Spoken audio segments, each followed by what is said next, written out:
The national president already directed and all our that's the directive of our national president for transparency. We are good done. You've been recognized.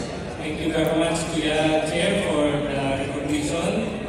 I rise before this August Assembly for my personal and collective privilege to point two important matters. Number one, to commend the national leadership under the strong leadership of our presiding chair, N.P. Ronald de los Santos, for the success of the 45th National Assembly. I would like to put it on record.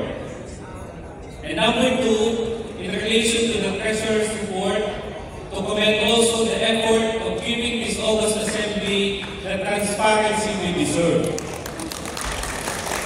Yet, for more appreciation, if all members be given a hard copy or a soft copy for our dissemination to our members in our respective regions and clubs.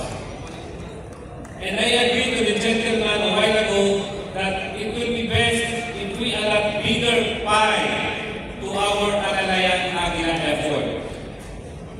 Plus, if we can think of an investment that can generate income other than the renewal of membership fees of our member para po magamit natin sa mga major expenses ng ating organization.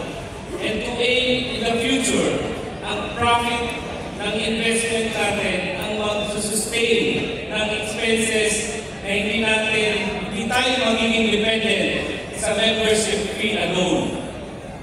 With this case, mga kuya, I hope makonsider po ng ating national leadership. Thank you very much. Thank you.